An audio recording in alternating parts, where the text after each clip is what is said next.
Ukraine Russia যুদ্ধের পর এবার বড় পরিবর্তন এসেছে ইউরোপের প্রতিরক্ষা নীতিতে। পোল্যান্ডের উপর প্রতিরক্ষা সক্ষমতা বাড়াতে নেওয়া হয়েছে নতুন পদক্ষেপ।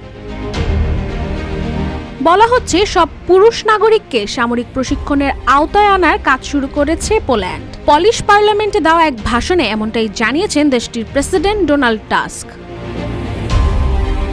এমন তথ্য নিশ্চিত করেছে ব্রিটিশ সংবাদ মাধ্যম বিবিসি, যেখানে বলা হয়েছে গেল 7 মার্চ পার্লামেন্টে টাস্ক বলেছেন, আমরা চেষ্টা করব এই বছরের শেষ নাগাদ এমন এক মডেল তৈরি করতে যাতে পোল্যান্ডের প্রতি প্রাপ্ত বয়স্ক পুরুষ যুদ্ধের পরিস্থিতিতে প্রশিক্ষিত থাকে, যাতে এই রিজার্ভ বাহিনী সম্ভাব্য হুমকির তুলনায় যথাযথ কার্যকর হয়।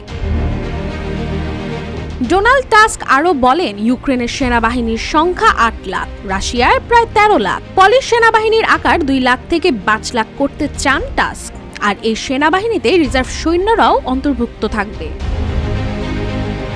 এই বিষয়ে প্রতিনিয়ত প্রতিরক্ষা মন্ত্রীর সঙ্গেও কথা বলেছেন টাস্ক। তিনি জানান, যারা সরাসরি যোগ দেননি তাদেরও কঠোর প্রশিক্ষণের মাধ্যমে দক্ষ সেনায় পরিণত করতে হবে, যাতে তারা যুদ্ধের সময় সম্পূর্ণ প্রস্তুত থাকে।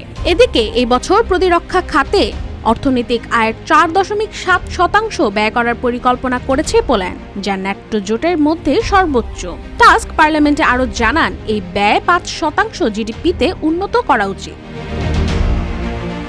এর আগে প্রেসিডেন্ট আন্দ্রেজ দুদা সংবিধান সংশোধনের প্রস্তাব দেন, যাতে প্রতিরক্ষা ব্যয় 4% জিডিপিতে বাধ্যতামূলক করা হয়। প্রধানমন্ত্রী আরও বলেন, তিনি পোল্যান্ডকে অটোয়া কনভোকেশন থেকে প্রত্যাহার করার পক্ষে, যা অ্যান্টি পার্সোনাল ল্যান্ড মাইন ব্যবহারের উপর নিষেধাজ্ঞা আরোপ করে। তিনি ক্লাস্টার বোমা নিষিদ্ধকারী ডাবলিন কনভোকেশন থেকেও বেরিয়ে আসার পক্ষে মত দেন। অন্যদিকে 2022 সালে ইউক্রেনে পূর্ণমাত্রা আগ্রাসন চালানোর পর থেকে পোল্যান্ডে প্রতিরক্ষা ব্যয় উল্লেখযোগ্যভাবে বাড়িয়েছে রাশিয়া। মার্কিন প্রেসিডেন্ট ডোনাল্ড ট্রাম্প ইউক্রেনের জন্য সামরিক সহায়তা স্থগিত করার সিদ্ধান্ত নেওয়ার পরেই বেড়েছে পোল্যান্ডের জনগণের মধ্যে নিরাপত্তা নিয়ে উদ্বেগ। বেশিরভাগ পোল নাগরিক মনে করেন, ইউক্রেনকে সমর্থন করা তাদের নিজস্ব নিরাপত্তার জন্য বেশ গুরুত্বপূর্ণ। রাশিকা হোসেন, রূপালী বাংলাদেশ।